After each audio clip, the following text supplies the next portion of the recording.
Pessoal, essa música que nós acabamos de cantar, intitulada Deus lhe tem amor, é uma música de criança, é verdade, mas eu resolvi colocá-la na ordem de culto, não só para as nossas crianças participar de uma maneira compreensível do culto, mas para mostrar para vocês que essa música fala coisa muito simples, mas ela realmente resume aquilo que eu vou pregar hoje, em vários aspectos. E eu me impressiono com isso. Como às vezes aquilo que o pastor vai falar é tão simples que até criança canta música. Que não tem nada de teologicamente impossível de entender. Ou tão difícil que só os mais estudados podem compreender. Na verdade, essa música infantil, ela trata de coisas aparentemente complexas, como ansiedade. Você adulto já não falou assim, pastor, o senhor não entende. Você já não tentou justificar os seus problemas assim? Você não me entende. Você não sabe como é que é. Por que a gente tem que tornar algo complexo que até as crianças cantam? Portanto, aquilo do qual eu vou falar nessa manhã é de algo simples, mas que diz respeito a algo que nós temos receio de considerar simples, que são as nossas ansiedades, nossos medos, nossas angústias. Mas Jesus trata desse problema de maneira direta e compreensível até para as crianças. E eu quero ver se Deus me permitir falar a eles também nessa manhã. Eu tenho falado sobre essa série como um estilo de vida contracultural. Contracultural porque Jesus se compara os cristãos tanto aos judeus religiosos quanto aos gentios que não são da fé bíblica. E ele mostra como a nossa vida é muito diferente, tanto dos religiosos como dos que são de outras religiões, ou até irreligiosos. Portanto, eu fiz conexão em domingos anteriores com a série que nós estudamos no ano passado, quando eu e o pastor Jailson expusemos os 10 mandamentos. Inclusive, eu já disse em 2 domingos anteriores, vou repetir aqui, que esse texto que nós lemos há pouco, de Mateus 6, ele trata da quebra do 4º mandamento, porque ansiedade é falta de descanso no Senhor. E o 4º mandamento fala, lembra-te do dia do sábado para o santificar, é dia de descanso. Quando nós sofremos com ansiedade, nós quebramos esse mandamento. Portanto, eu quero lembrar aquilo que eu falei para entrar na mensagem de hoje, trabalhando novamente com essa piedade, com essa devoção que Jesus pede dos seus discípulos. Na primeira mensagem, nós tratamos dos atos externos da piedade. Esmolas, oração, jejum, e eu mostrei aquilo que Jesus chamou de hipocrisia. Aí nós concluímos que buscar intimidade secreta com o nosso Pai, o Pai que está em secreto, é o antídoto para comparar o orgulho e aqueles que buscam a glória dos homens. Na segunda mensagem do domingo passado, nós lidamos com a maneira como Jesus trata da vida cotidiana, de um dos aspectos da vida cotidiana, que é o dinheiro, para mostrar que esse é um aspecto sorrateiro, no sentido de fazer-nos ter a impressão de que a gente não é dado ao dinheiro, mas o nosso coração é enganoso, e nós vimos isso na mensagem de maneiras diferentes, de como a maneira como nós nos relacionamos com o dinheiro revela o nosso coração, o estado do nosso coração. E a gente concluiu falando que é impossível servir a 2 senhores, é o que Jesus conclui. Portanto, nós temos que resgatar o valor da graça e servir um Senhor somente, aquele que nos derramou a preciosa graça divina. Hoje eu vou falar da vida cotidiana ainda, mas de certa forma eu vou, e também vai estar relacionado a dinheiro, mas eu quero falar um pouquinho daquilo que vem um pouquinho mais atrás, que são as nossas ansiedades e angústias decorrentes de nossos compromissos financeiros também, mas não só disso.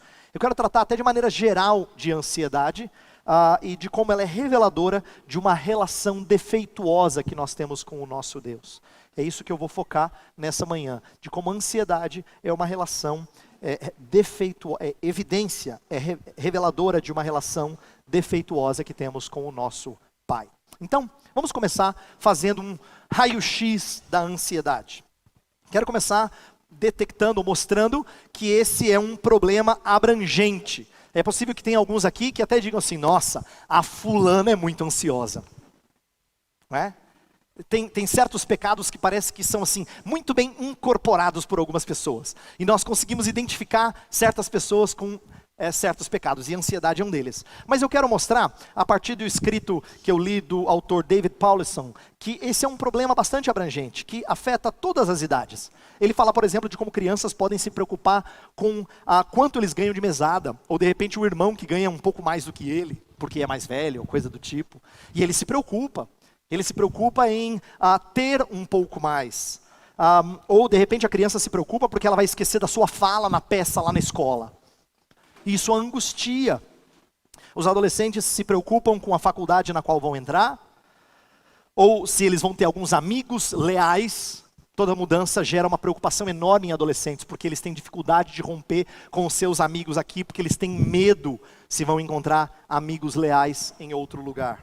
Quando a gente fica adulto, nós nos preocupamos com várias coisas. Com um corte que está havendo na empresa, se ele vai nos afetar. Nos preocupamos, de repente, com o desejo de encontrar um cônjuge, marido, mulher. Ou até com o histórico de câncer na família. Eu tenho histórico na família, será que eu vou estar sujeito a isso também? Será que eu consigo sobreviver com esse dinheiro que eu ajuntei na minha aposentadoria?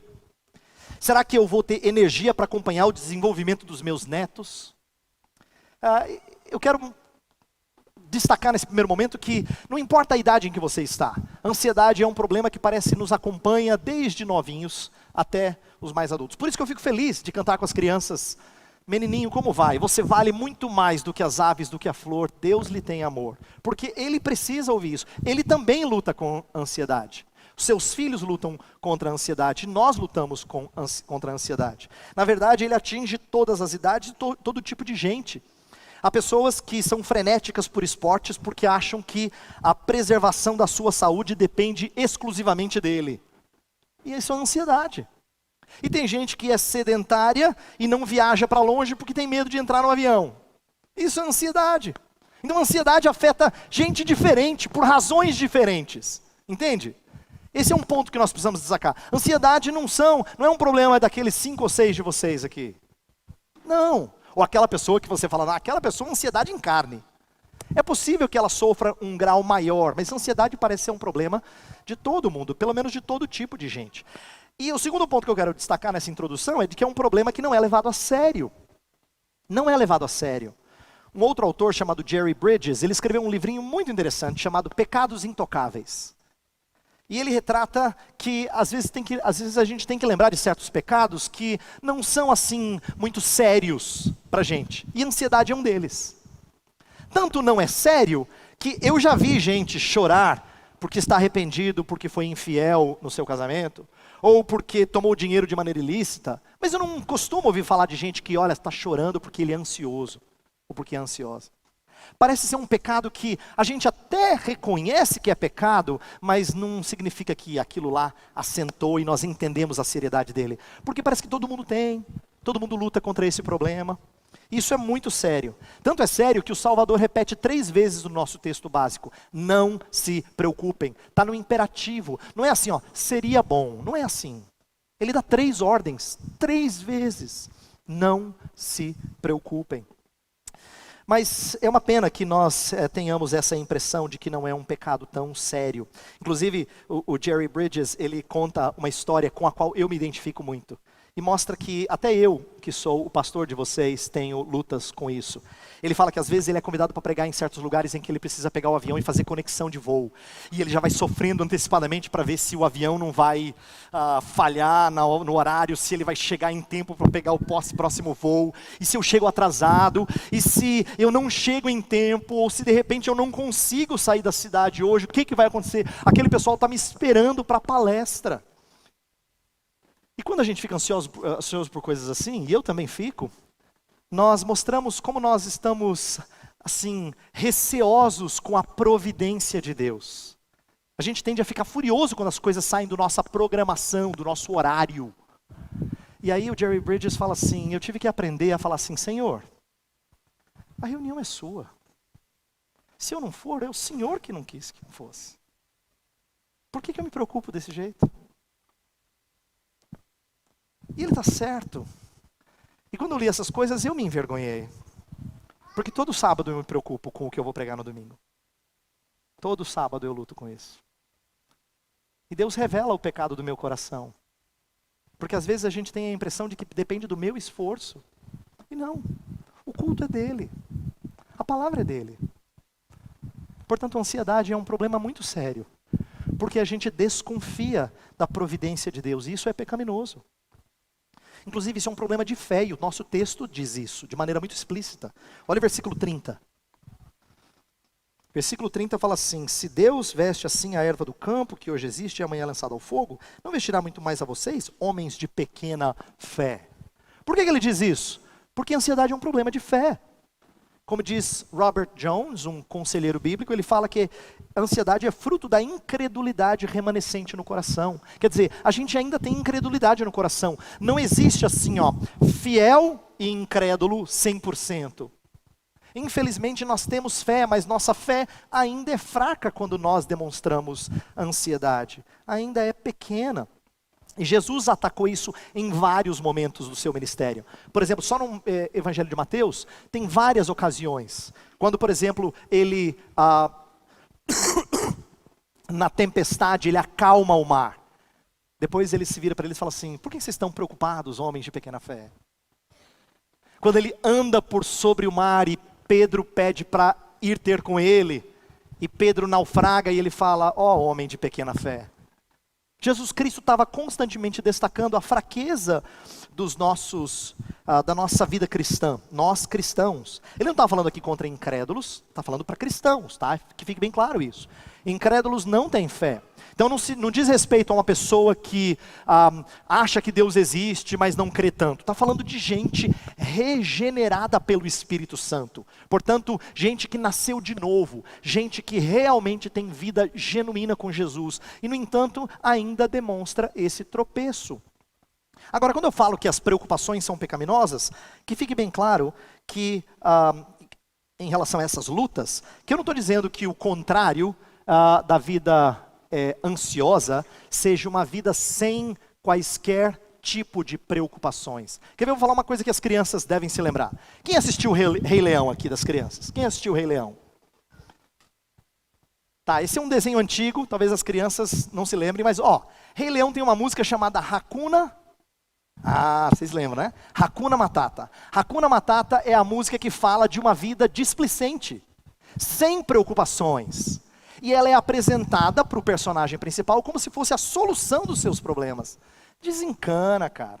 Né? Don't worry, be happy. Que os adultos já conhecem essa música muito bem. Que é um estilo de vida sem quaisquer preocupações. Não é isso que Jesus está dizendo. Jesus não está incentivando descuido, ou preguiça, ou falta de planejamento. Na verdade, existem preocupações que são até santas. O apóstolo Paulo, por exemplo, fala que ele se preocupava com as igrejas, com o bem-estar deles. Isso é o que mais lhe afligia. E eu vou falar disso ao final da mensagem, mas por hora eu quero que você entenda que o que Jesus está combatendo não é todo e qualquer tipo de preocupação, mas a desconfiança na provisão divina. Por quê? Porque a ansiedade é desconfiar de tudo aquilo que Deus nos prometeu dar em Cristo Jesus. Inclusive, Martin Lloyd-Jones, que foi um pregador famoso do século XX, disse uma frase interessante, que num certo sentido é verdadeira. Ele fala assim: a maioria de nós tem fé salvadora, isto é, fé em Cristo Jesus como nosso Salvador. Mas não é curioso que essa fé parece que serve para a nossa salvação, mas não serve para as coisas cotidianas? Isso é uma demonstração de como nós ainda temos uma visão muito estreita de fé. A gente diz que a gente creu em Jesus para a nossa salvação. Mas nós não demonstramos uma fé que é abrangente e atinge todas as áreas da vida. Por isso eu quero, nessa manhã, caminhar com você num caminho de quem suplica, que nem aquele pai do filho que foi libertado de demônios por Jesus Cristo. Quando Jesus falou assim: você crê? Ele falou: eu creio, ajuda-me na minha falta de fé. Ele crê, mas Senhor, eu tenho uma fé pequena, o Senhor me socorre. Nós temos que fazer essa oração, porque não é possível você estar na igreja há algum tempo e não desejar crescer. E alguns de vocês parece que pararam no tempo de crescimento espiritual. Isso é pecaminoso. Eu creio, ajuda-me na minha falta de fé. Nossa oração precisa ser para que nós cresçamos e vençamos alguns dos nossos medos, algumas das nossas ansiedades. Então vamos olhar para aquilo que o texto nos diz. Primeira coisa que eu aprendo com esse texto, não andeis ansiosos de coisa alguma, é de que não há, na verdade, Paulo que diz essa frase lá em Filipenses 4:6, nós lemos isso, está na ordem de culto, olha só. Não andem ansiosos por coisa alguma, mas em tudo pela oração e súplicas e com ações de graças apresentem seus pedidos a Deus. Não andem ansiosos por coisa alguma. Eu creio que Jesus está ensinando a mesma coisa. Ele está ensinando que não há ansiedade legítima. Presta atenção, vou repetir. Não há ansiedade legítima, nenhuma. E é bom que a gente fale disso, porque às vezes a gente gosta de santificar palavras ruins, né? A gente fala assim, pastor, é santa inveja. Não é? Inveja é uma palavra ruim. Você fala santa inveja, você está santificando uma palavra ruim. Também não tem santa ansiedade. Ao final eu vou falar do que pode ser santo. Mas ansiedade é uma palavra que costuma ser reservada para aquilo que é pecaminoso. Quando Paulo fala de não ter ansiedade em relação a qualquer coisa, nesse texto de Filipenses, como a gente leu na ordem de culto, ele está inclusive tratando das coisas mais básicas. Olha o que ele fala no versículo 12. Sei o que é passar necessidade e sei o que é ter fartura. Aprendi o segredo de viver contente em toda e qualquer situação. Seja bem alimentado, seja com fome, tendo muito ou passando necessidade. Paulo não está falando aqui de luxo. Ele está falando das coisas mais corriqueiras. Ele falou assim, olha, eu passei necessidade, no entanto, eu aprendi a contentar-me, mesmo em momento de aflição. E é exatamente isso que Jesus está fazendo quando ele exemplifica nossas preocupações com comida, bebida e roupa. Jesus não está tratando do supérfluo, presta atenção. O texto que a gente leu não fala assim, ó, não se preocupem com a conta do carro. Ou não se preocupe com a parcela da casa. Ele está falando de coisa até mais básica, para atingir assim a gente por completo. Ele dá exemplo de comida, bebida, roupa. Por quê? Porque a gente até poderia dizer assim, pastor, se preocupar com futilidade é um absurdo, né? Mas eu me preocupo com coisas que são necessidades, pastor. São necessárias. É isso que está me preocupando. Mas nem isso é justificável. Os primeiros ouvintes de Jesus, eles eram parte de uma cultura de subsistência. Para eles, comida e roupa era coisa que não tinha certeza que ia ter o tempo todo. Não era algo garantido. Eles não tinham armários repletos de roupa e despensas com muita e muita e muita comida. A maioria das pessoas não tinha isso. E normalmente essa não é uma preocupação nossa. Nossas preocupações são outras, né? A gente se preocupa com aquela conta que não sabemos se a gente vai ter condições de pagar. Mas o que eu quero destacar é o seguinte. Alguém que é mais pobre e mais necessitado em nossos dias, até poderia argumentar dizendo assim, pastor, olha, eu entendo o que o senhor está falando, mas como é difícil a gente não ter o que comer e o que vestir. Isso nos comove. Se você ouvisse alguém dizendo assim, olha, essa semana está difícil ter o que comer e o que vestir. Esse mês, esse ano está difícil ter o que comer e vestir. Você ia se comover. Agora o que me surpreende nesse texto, e aqui que eu aprendo constantemente com o meu Salvador, é que Jesus é muito contracultural. Porque ele não se deixa comover por isso. Eu não estou dizendo que há insensibilidade por parte de Jesus. O que estou dizendo é que ele não impele a gente à caridade baseado nas preocupações de quem é miserável. Você não fala assim, puxa vida, olha só, quem não tem o que comer, o que vestir, ele vive ansioso por isso, socorra. É claro que o Senhor fala disso. Fala de socorrer os necessitados, mas ele não legitima as preocupações com essas coisas. Ele é contracultural. Fala, Jesus, o senhor está doido? É comida, Jesus. É roupa, não estamos falando de videogame. Estamos falando do básico. Mas ele é muito contracultural. Eu me surpreendo em como ele é contracultural, por exemplo, em relação ao pensamento vigente em algumas teorias psicológicas. Quando as pessoas falam da pirâmide de Maslow, e de como você trabalha a partir das necessidades básicas da sua vida, de que todo mundo é impelido a agir em conformidade com as suas necessidades básicas. Pois o Salvador fala das necessidades básicas e fala, não andeis ansiosos por coisa alguma. Não se preocupem nem com comida, nem com bebida, nem com roupa. Você fala, não é possível. Quer dizer que dá para andar sem se preocupar com as necessidades básicas para a sustentação da vida? E Jesus ensina que dá. Então atenção, nenhuma ansiedade é legítima, porque toda ansiedade é expressão de quem é pagão. Toda ansiedade é expressão de quem é pagão. O cristão que tem um pai não pode legitimar suas preocupações. E ele dá duas razões aqui no texto que são interessantes. A primeira razão é de que a ansiedade é ilógica e ineficiente. Ilógica e ineficiente. Por que ela é ilógica? Olha o versículo 25. O 25 fala assim: portanto, eu lhes digo, não se preocupem com a sua própria vida, quanto ao que comer, beber, nem com o seu próprio corpo, quanto ao que vestir. Não é a vida mais importante que a comida, e o corpo mais importante que a roupa? Por que Jesus está começando o argumento assim? Porque ele está querendo dizer que se Deus te deu vida, se Deus formou o seu corpo, se Ele sustenta você a cada instante, você acha difícil para Ele prover comida e roupa? Entenda que ele está argumentando do maior para o menor. Ele está dizendo assim, Ele cuida do seu corpo, Ele cuida da sua vida, Ele é quem sustenta você vivo. Você se preocupa com a comida para você viver? A roupa para te agasalhar? É igual o texto de Romanos 8,32, um texto lindo. Fala assim que Deus que não poupou o seu próprio filho, antes nos entregou, com Ele não nos dará todas as coisas? Em outras palavras, se Deus deu o seu filho, você acha que Ele não vai te dar comida e roupa? Jesus está argumentando do maior para o menor, isto é, daquilo que é mais valioso, que Ele já te deu e continua te dando, para essas preocupações com coisas menores. Então ele está dizendo assim, é ilógico, não faz sentido você se preocupar com coisas pequenas assim. E é ineficiente, porque não ajuda em nada a esticar a sua vida. Olha o verso 27. O 27 fala assim: quem de vocês, por mais que se preocupe, pode acrescentar 1 hora que seja a sua vida?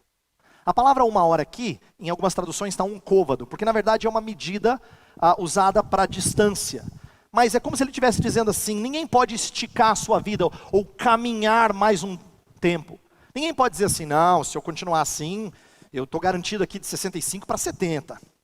Ou não, de 75 para 80. Não tem. Ninguém acrescenta um tempo. Aqui a palavra pode ser usada como um tempo, metaforicamente como um determinado tempo. Ninguém aumenta um tempo, então é ineficiente. Te ajuda em alguma coisa? Não. Então o primeiro argumento que Jesus usa é que não faz sentido, é ilógico e é ineficiente estar ansioso. Aí você fala assim, eu sei, pastor, eu sei, mas é difícil. Aí ele dá uma segunda razão que eu acho preciosa. E essa que a música das crianças nos fez lembrar. A segunda razão é que a ansiedade desonra o nosso Pai. A ansiedade desonra o nosso Pai. Deixa eu explicar por quê.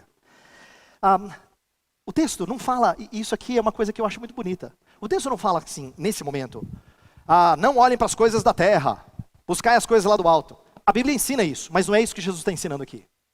Olhe para as coisas do céu, no céu um dia você terá coisas maravilhosas. Não, não é isso que Jesus está dizendo. Ele está falando para você combater a ansiedade olhando para as coisas da terra. E ele chama a atenção 2 vezes dos seus discípulos para que eles observem. Versículo 26, versículo 28. Observem as aves do céu. Observem as flores do campo. Né? Essa observação da providência divina é para que a gente aprenda a olhar para a criação e para a sustentação da criação como uma das melhores provas de que Deus cuida de nós. E veja o que ele diz. Ele fala das aves. As aves não trabalham, não planejam, não têm armazém para colocar as comidas, e no entanto elas têm comida sempre. Eu estava assistindo um documentário um tempo atrás e me surpreendi com aves que saem da América do Norte e fazem voo direto da região fria, as aves migratórias que saem da região norte e vão para o Havaí, uma ilha desse tamanhozinho no meio do Pacífico, sem radar, e chegam no mesmo cantinho da ilha, todos os anos. São mais de 80 horas de voo. E as aves perdem metade do seu peso nessa trajetória. E tudo isso é programado pelo Pai.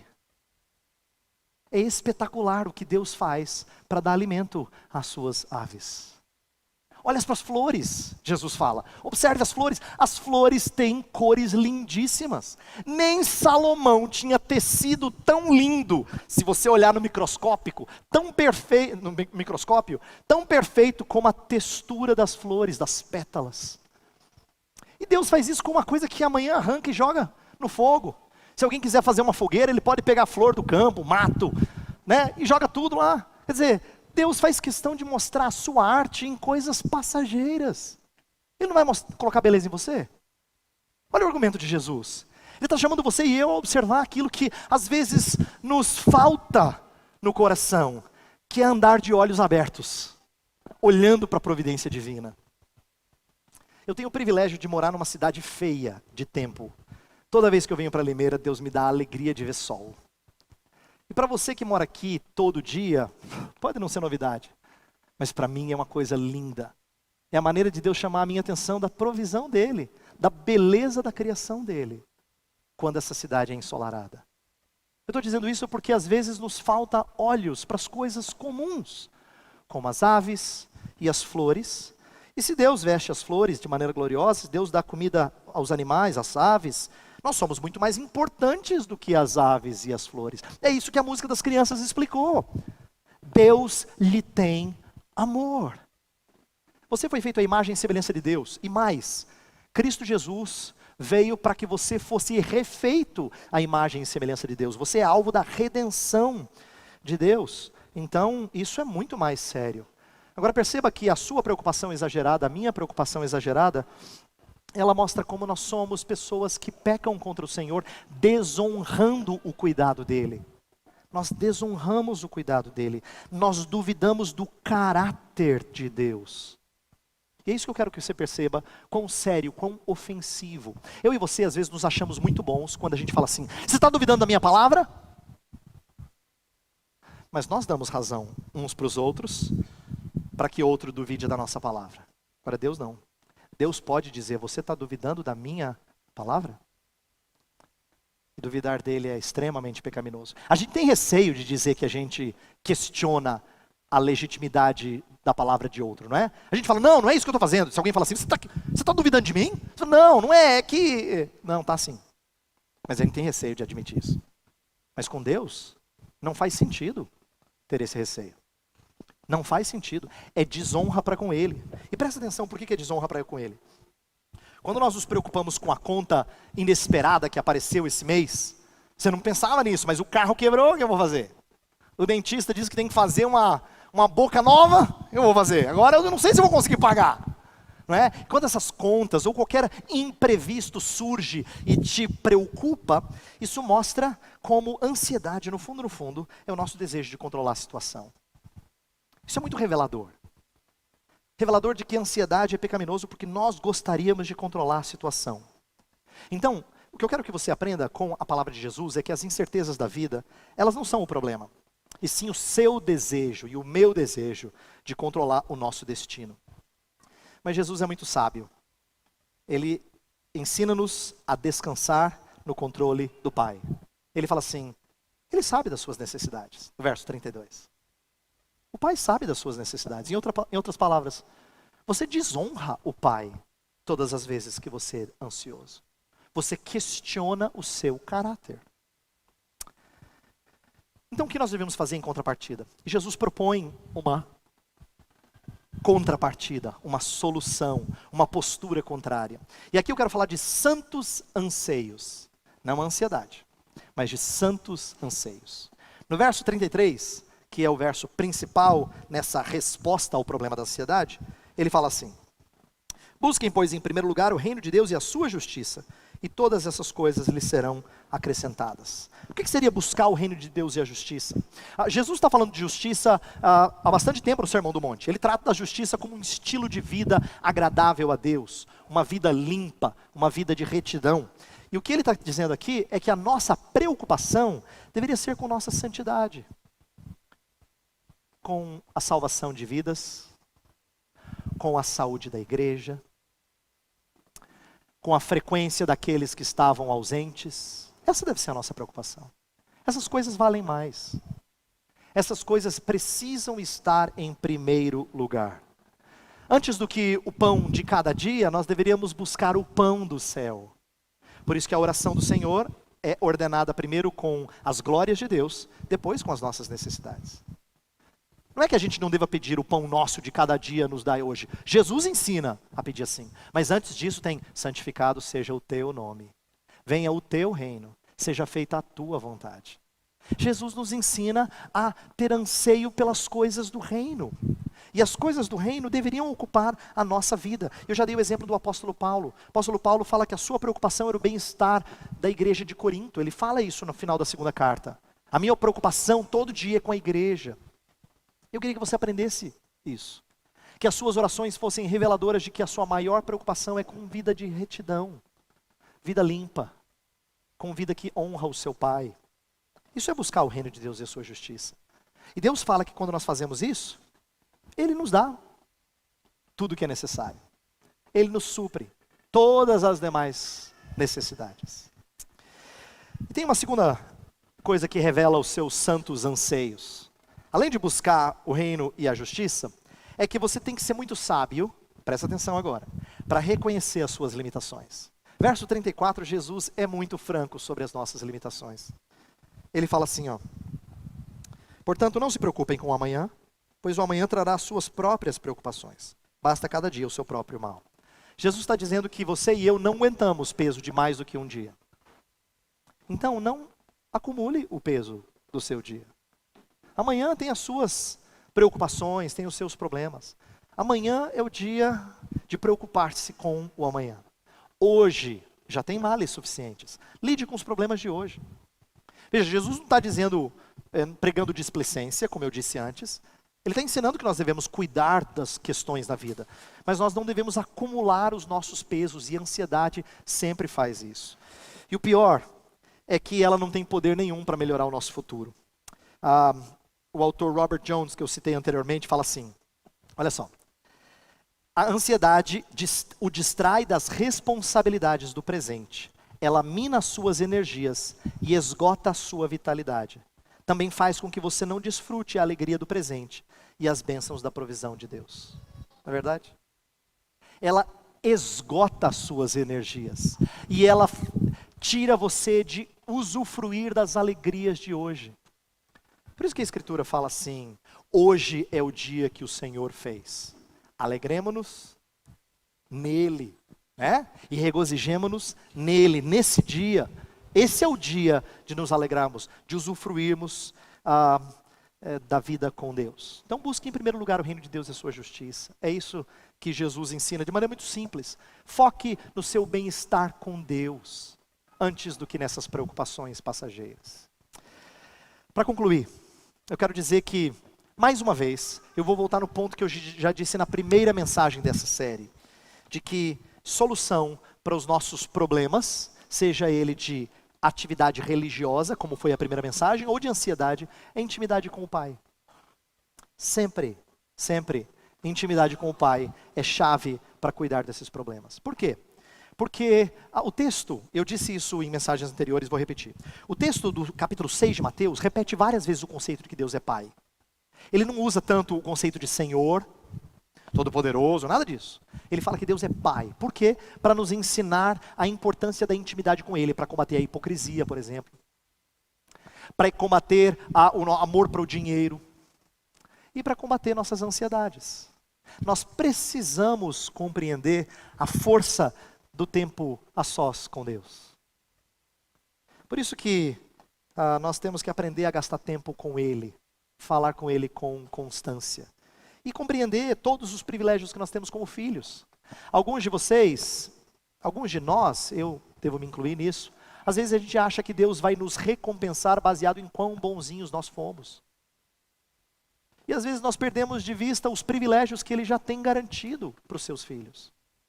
Como eu falei, eu vou repetir, nós desonramos o nosso Pai. Então a gente tem que gastar mais tempo com Ele. Faça um compromisso com Deus, gaste mais tempo com Ele. Lendo a sua palavra, orando, conhecendo-o melhor. Isso é fundamental para uma vida saudável, em contrapartida à ansiedade. E eu quero terminar com uma espécie de plano de jogo. O David Powlison, que eu estava lendo essa semana, diz assim: a gente não pode ter fórmula, não existe fórmula contra a ansiedade, mas você precisa enfrentar esse problema com um plano, com uma estratégia. Um plano de jogo simples. Porque ninguém vai para o campo, em qualquer prática esportiva, sem uma estratégia. Seria uma tolice. sabendo das nossas fraquezas, sabendo das tentações a que nós estamos sujeitos, nós precisamos de um plano de jogo. E eu tentei resumir as orientações dele em 3 pontos, muito simples, mas que vale para mim e para você. Primeiro ponto, faça o raio-x das suas ansiedades. Por que eu digo isso? Começa a nomear o que te deixa mais ansioso.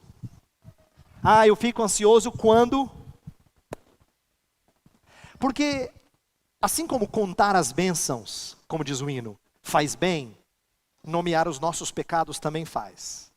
Ela dá para a gente uma noção mais clara daquilo que mais nos atormenta. Nomeie as suas ansiedades. Dê nome a elas. Não faça como alguns que confessam pecado dizendo assim, Senhor, perdoa os nossos pecados. Não, dê nome às coisas que te deixam mais ansiosos. E dentro disso, observe como é que você expressa a sua ansiedade. Alguns de vocês entram em pânico. Outros ficam inquietos, parece que o pensamento vem o tempo todo. Outros revelam ira. E o importante disso é porque quando a gente mostra a nossa ansiedade através dessas manifestações, a gente fica mais atento e advertido a quando é que vai acontecer, ou o que é que ela está revelando. Tais investigações ajudam você a saber onde focar. Eu percebi como as vezes em que eu fui santo, infelizmente não foram todas, e eu não posso dizer nem que foi a grande maioria, mas as vezes em que eu agi santamente em relação às minhas ansiedades, eu já me preparei antes, eu já sabia. Vai acontecer isso, você sabe que vai acontecer isso, não é? Você sabe. Lembra que você fica assim? Então. Como foi importante dar nome e ser franco em relação às minhas fraquezas e me preparar para elas. Então, faça um raio-x para que você se conheça melhor. Segundo, combata a ansiedade com oração. É uma sugestão muito simples, mas é o cerne da mensagem de Paulo lá em Filipenses 4, o texto que o pastor Jailson já expôs no início desse mês. Combata a ansiedade com oração. Pedro fala que lancemos sobre ele todas as nossas ansiedades. Paulo fala, não andeis ansiosos por coisa alguma, antes, por oração e súplica, como a gente leu aqui, pela oração e súplicas e com ações de graça, apresentem seus pedidos a Deus. Oração é fundamental. Por quê? Porque oração é o momento que a gente expressa a nossa dependência dEle. E ansiedade é não expressar dependência dEle. Por isso que você precisa orar. Ansiedade é você querer tomar o controle. Oração é você dizer assim, Senhor, eu não dou conta. Eu preciso do seu auxílio. Então, você e eu precisamos entender que oração é para sempre, não é para de vez em quando. Por isso que Paulo fala, orai sem cessar. Eu quero estimular você a treinar os seus filhos a orar constantemente. Não só antes das refeições, não só em momentos devocionais, mas também neles. E não de forma mecânica, mas para que a gente inspire gratidão. Gratidão é um dos melhores remedinhos para a ansiedade. E nós precisamos educar nossos filhos a fazer isso, para que eles cresçam menos vulneráveis do que nós a essa ansiedade. Portanto, faça o raio-x de suas ansiedades. Segundo, combata a ansiedade com oração. E terceiro e último lugar, experimente agir contrariamente na sua área de fraqueza. O que eu quero dizer com isso? Vou dar alguns exemplos. Se a sua preocupação é com dinheiro, experimente dar generosamente. Vou repetir. Se a sua preocupação é com dinheiro, experimente dar generosamente. Por que eu estou dizendo isso? Você não vai experimentar o cuidado de Deus até que você largue mão dos seus cuidados. Se a sua preocupação é com a proteção do seu filho, então talvez seja necessário você deixá-lo morar fora. Para que você combata o seu controle, sua angústia e sua ansiedade. Se a sua preocupação é com enfermidade, então pare de ir ao médico excessivamente, como um hipocondríaco. Isso não vai esticar um côvado à sua vida. É verdade, e alguns de nós somos excessivamente preocupados com saúde. Alguns de nós aqui, ainda mais numa igreja com tanto médico, nós somos excessivamente preocupados com isso. E isso é sinal da nossa ansiedade. Então faça o seguinte, coloque em oração diante do Senhor e pare e age contrariamente. Haja contrariamente àquilo que você normalmente faz. Eu vou repetir, vou encerrar com isso. Só quando você larga mão das suas preocupações, dos seus cuidados, é que você experimenta cuidado de Deus. Não adianta você ouvir uma mensagem e falar, pastor, foi muito bom hoje, viu? Foi para mim. Não adianta. Se você não gastar tempo fazendo raio-x das suas fraquezas, se você não colocar diante de Deus em oração e falar assim, Senhor, essa semana, fazer um propósito, essa semana eu vou agir de maneira oposta ao que normalmente eu faço. Nessa área de preocupação, eu vou orar ao Senhor e vou dizer assim, Senhor, eu não posso ser excessivamente preocupado com isso, então eu não vou me preocupar. Essa é a maneira de nós experimentarmos o cuidado paternal do Pai. E só quem é filho desse Pai é que pode experimentá-lo. Eu gostaria que você experimentasse. É a coisa mais deliciosa que tem. Vamos orar. Ó Pai, Tu cuidas de nós de maneira tão bela. E para nos provar os Teus cuidados sobre nossa vida, o Senhor nos ensina a olhar para as aves, para as flores e para o restante da criação como uma evidência muito clara, muito óbvia, de que o Senhor cuida de nós. E nós sabemos disso, pelo menos de boca. Mas nosso coração se desvia por caminhos de ansiedade com tanta facilidade. Por isso nós queremos começar essa oração pedindo perdão. Perdão pelas vezes em que nossas preocupações saem dos limites. Em que nós demonstramos perder as energias. Em que nós perdemos sono. Quando nós evidenciamos o nosso desejo de controlar a situação. Tudo isso é pecaminoso, Senhor, e é sério. É sério porque isso desonra o Senhor. Isso é ofender o Teu caráter, Senhor.